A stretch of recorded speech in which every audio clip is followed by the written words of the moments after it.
नमस्कार राय साहब। ले रहे हो? और रजत भाई कैसे आना हुआ आज बड़ी सवेरे? क्या बात हो? हाँ राय साहब, आज सवेरे सवेरे आपके कारोबार से संबंधित एक बैठक है जिसमें आपका होना आवश्यक है। अरे बैठक में जाके हम कौन सी तीर मार लेंगे? बात तो सही है आपकी राय साहब, लेकिन वो क्या है ना कि आप जानते ही आपका सारा कारोबार आपके चेहरे पर ही चलता है, इसलिए आपका होना तो आवश्यक है। चलो ठीक है, अगर तुम कहते हो तो हम चलेंगे। बाकी वहाँ हमारे अंगूठे का एक कमाल रहता है सब। हाँ, आपका ये अंगूठा तो मेरे काम का है, जब लूटूंगा ना तब पता चलेगा।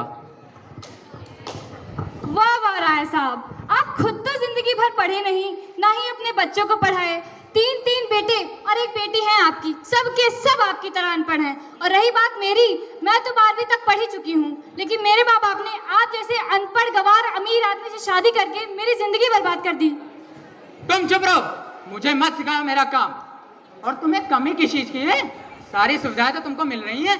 सुविधाओं से हमें कोई लेना नहीं है, लेकिन जो आप हमेशा अंगूठा अंगूठा अंगूठा करते रहते हैं, कभी ढंग से अपना नाम लिखने की कोशिश की है आपने? नाम भले नहीं लिख पाता हूँ, लेकिन सारी सुविधाएं तो दे रहा हूँ तुम्हें। और इतने बड़े बड़े कारोबार आखिर कैसे चल रहे हैं? ये कारोबार ना आपके बाप दादा की देन है। अरे मेरे बाप दादा ने मुझे बस एक कारखाना दिया था, उस एक कारखाने से मैंने 50 कारखाने खड़े किए, वो भी अपने दम पे। और तुम मुझे मत सिखाओ मेरा काम, मुझे कैसे क्या करना चाहिए। तुम चुपचाप अपना काम करो।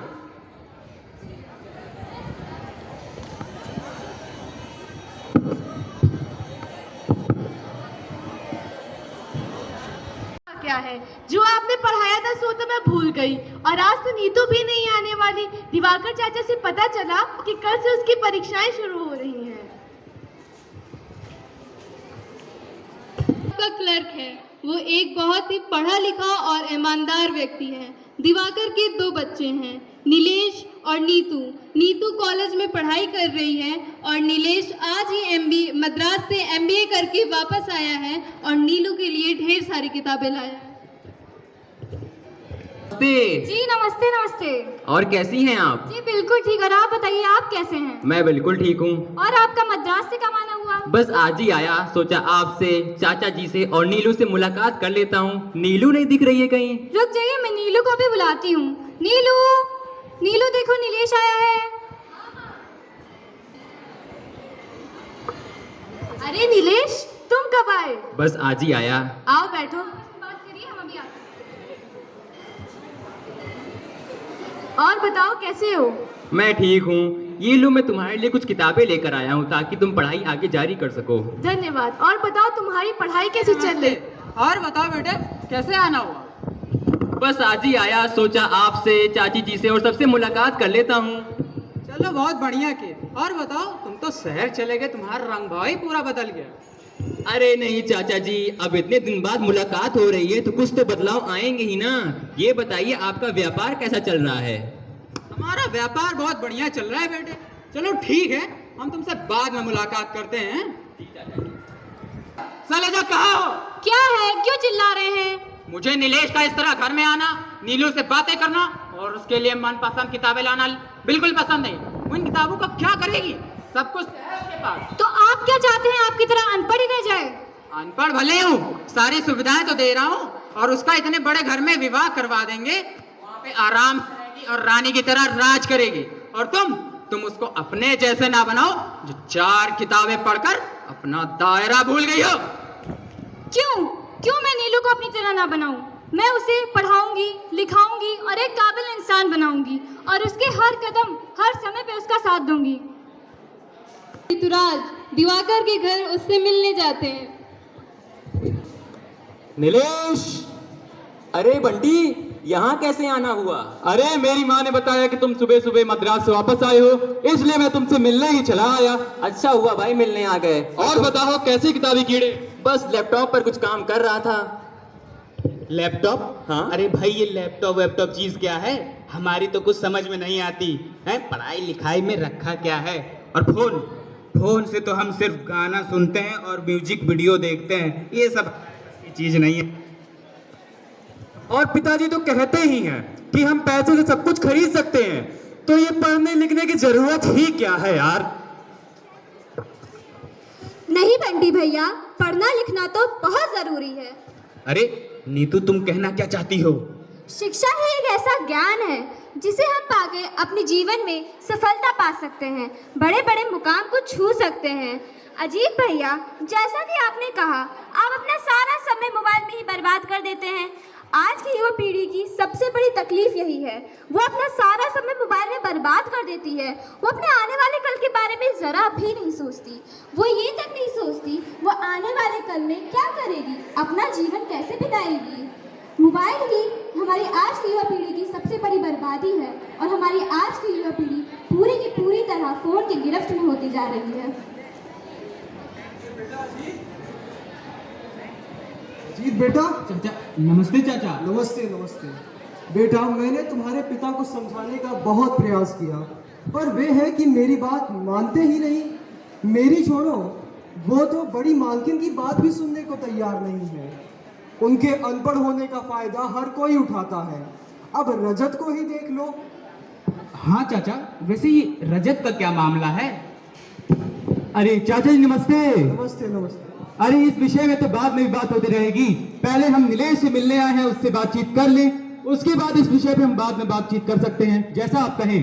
ठीक है बेटा नीलेश, तुम इन लोग से बातचीत करो, मैं तुमसे बाद में मिलता हूँ। नमस्ते चाचा जी।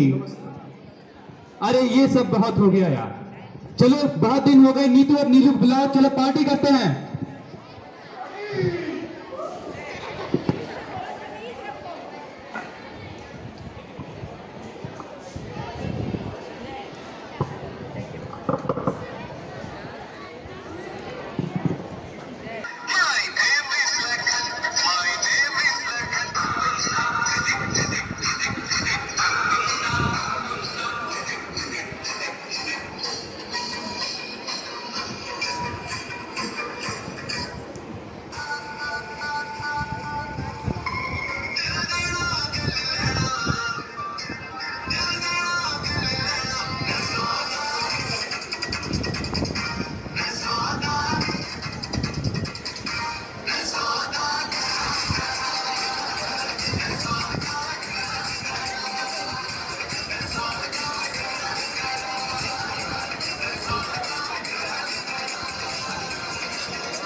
ऋतुराज का फोन बजता है। हेलो, कौन बोल रहा है? हेलो, हम बैंक से बोल रहे हैं। आपके मोबाइल पे आए नीली बटन को टच करें, उससे आपके खाते में पैसे आएंगे। धन्यवाद। ई लो भैया, हम कई दिन नीली बटन पट्टे। अरे राज, तूने ये क्या किया? तेरे खाते से पैसे कट रहे हैं। अरे भाई, ऐसा कब से होने लगा? तुम ऐसे कैसे किसी को भी अपनी जरूरी जानकारी बता सकते हो? शायद तुमको इसके बारे में नहीं पता क्या? हमें कभी भी अपना OTP number, Aadhaar card number, bank account number या कोई भी जरूरी ऐसी चीजें नहीं किसी के भी साथ शेयर करनी चाहिए, वरना फिर वो इसका गलत इस्तेमाल उठाकर हमको ब्लैकमेल करता है। अरे भाई, हो आवाज आई, OTP मांगा, दे दिया तो कौन सी बड़ी बात? शायद तुमको इसके बारे में पता नहीं है। आजकल बहुत बड़ा फ्रॉड चल रहा है। लोग कॉल करने के बहाने मोबाइल मांगते हैं और फिर हमारी सारी जानकारी प्राप्त करके हमको ब्लैकमेल करते हैं। लेकिन तुम्हें चिंता करने की जरूरत बिल्कुल भी नहीं है। इससे संबंधित जानकारियां हमारे बैंक में आया करती हैं, जिसको हम पढ़कर समझकर अपनी सुरक्षा स्वयं कर सकते हैं। चलो तुम लोग निकलो, चलो चलो चलो। नीलेश इधर आओ, नीलेश इधर आओ। बोलो भाई। ये बताओ, पैसा आ तो जाएगा ना? बिल्कुल चिंता करने की जरूरत नहीं है, वापस आ जाएगा। क्या हुआ? कुछ नहीं हुआ, हो जाएगा, बिल्कुल हो जाएगा। और वह राय साहब से बात करने जाती है। लीजिए राय साहब, आप जो बड़ा अंगूठा करते रहते हैं, उसी अंगूठे के चक्कर में रजत ने आपकी सारी की सारी वसीयत अपने नाम कर ली है। क्या बकवास कर रही हो? रजत पे मैं इतना विश्वास करता था, वो मेरे साथ ऐसा कुछ नहीं कर सकता। हाँ, आपके इसी विश्वास और आपके अनपढ़ होने के कारण ही वो आपका फायदा उठाया है। आपको तो मेरे बात पे कभी विश्वास हुआ नहीं है और ना ही होगा। लीजिए, खुद ही देख लीजिए। अरे हमें तो इसमें कुछ समझ में ही नहीं आ रहा, हमें खाली हमारा अंगूठा दिख रहा है। हाँ हाँ, आप केवल अपना अंगूठा देखिए और वो आपको अंगूठा दिखा के चला भी गया। नीलू इन दोनों की बातें सुन ही रही होती है, तभी वह दिवाकर चाचा को फोन करके सारी बातें बताने का फैसला करती है।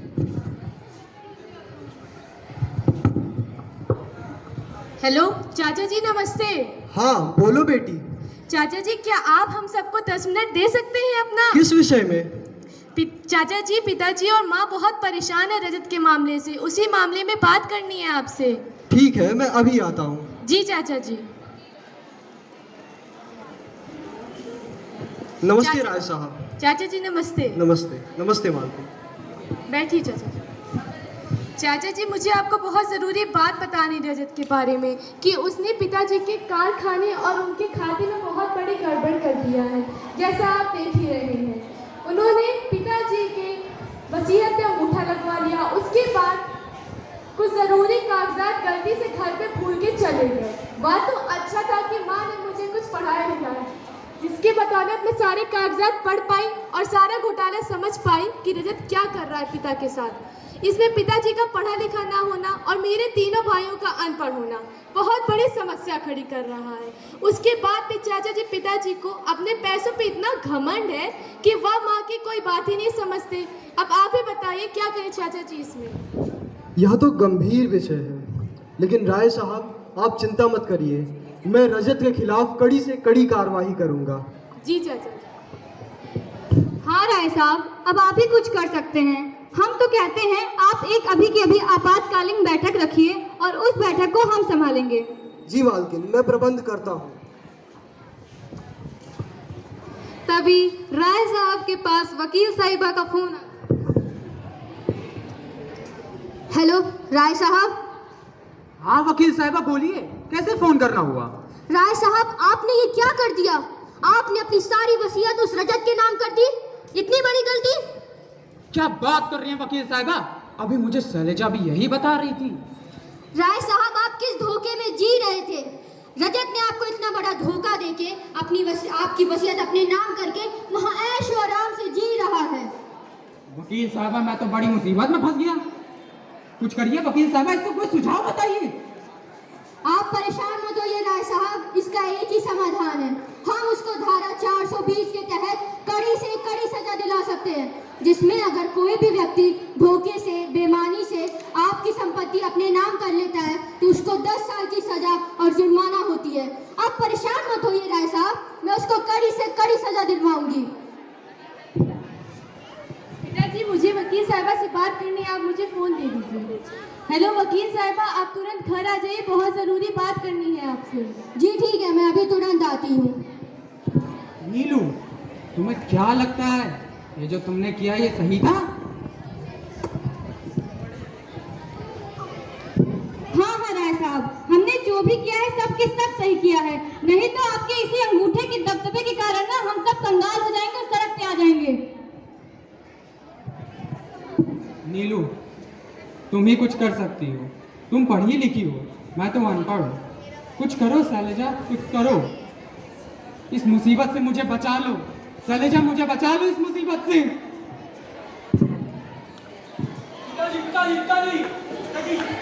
क्या हुई?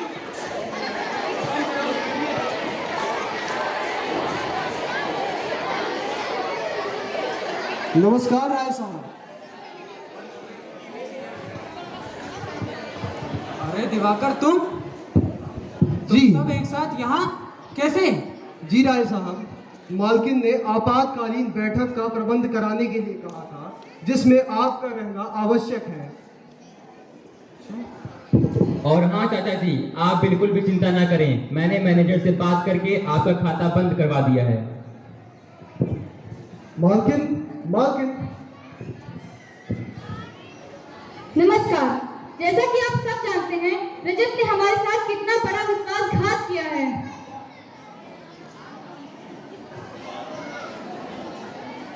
राय साहब, क्या आपको लगता है हमें नीलेश को मैनेजर बना देना चाहिए? शैलजा, मुझे भी यही लगता है कि नीलेश को मैनेजर बना ही देना चाहिए। वो पढ़ा लिखा है, और अच्छे संस्कार भी हैं उसके अंदर। तुम्हें जो सही लगे तुम करो, और मैं इस तुम्हारे फैसले से बहुत खुश हूँ।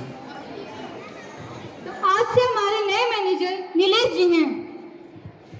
नमस्कार। तो जैसा कि आप सब जानते हैं कि मैं आज से आपका नया मैनेजर है, तो आज से आप सबको चिंता करने की बिल्कुल भी जरूरत नहीं है, और आपके साथ जो भी धोखाधड़ी हुई है उसके लिए आपको न्याय मिलेगा और रजत के ऊपर कानूनी कार्रवाई की जाएगी।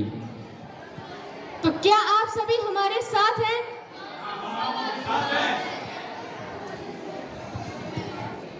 नीलेश, मुझे तुमसे कुछ जरूरी बात करनी है। क्या बात करनी है चाचा जी? अनिक, इधर आओ तो। बोलिए। नीलेश, तुम मेरे बेटे जैसे हो। जी चाचा तुमने जी। और दिवाकर ने ही मेरा इस मुसीबत में साथ दिया है। आप बिल्कुल भी चिंता ना करें, मैं आपके साथ हमेशा हूँ। इसी बात की तो मुझे खुशी है बेटे, और मैं तो ये भी चाहता हूँ। चीजों के बारे में बताऊंगा। मुझे तुमसे यही उम्मीद थी बेटे। जी चाचा जी, मैं आपके साथ हमेशा हूँ। और आज से अजीत और नीलू दोनों कारखाने आएंगे और आप सभी उनको अपनी समस्याएं बताएंगे। और आप सभी लोग नीलू से भी बात कर सकते हैं, और मैं नीलेश के साथ रहकर सारे काम सीख लूंगा। और मैं दिवाकर चाचा के साथ उनके कारखाने में काम करूंगा। दिवाकर चाचा, क्या आप मुझे समझाएंगे? क्यों नहीं बेटा, मैं तुम्हें सब कुछ सिखा दूंगा।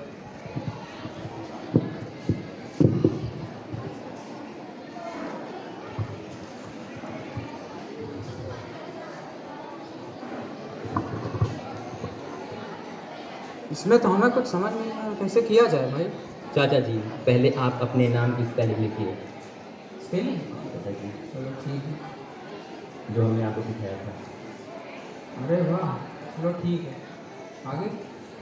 अब अपना थोड़ा अच्छा सा क्रिएटिव सा, मतलब थोड़ा अच्छा लिखिए, ऐसा हस्ताक्षर करिए। हस्ताक्षर? जी चाचा जी। चलो। और आपके चाचा जी, कोई भी फाइल आती है या फिर कोई भी साइन करवाने आता है तो बिना पढ़े एक दो बार या बिना चेक किए आप उस पर हस्ताक्षर नहीं करेंगे। ठीक है नीलेश बेटे, जैसा तुम कहो। जी चाचा जी।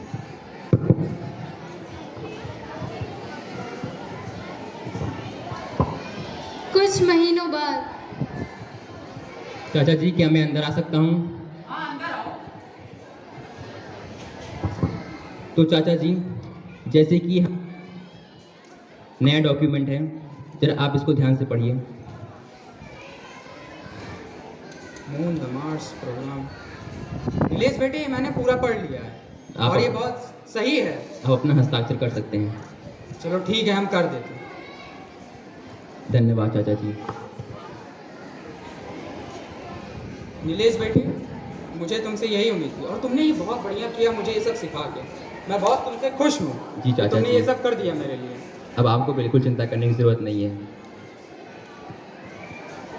और आप सब भी ये जान लीजिए, शिक्षा हमारे लिए बहुत ज़रूरी है।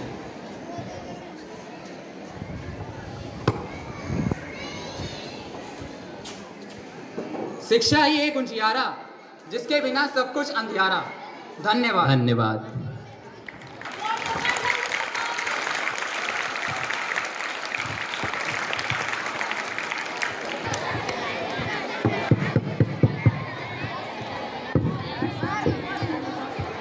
Now we have our students. So they are going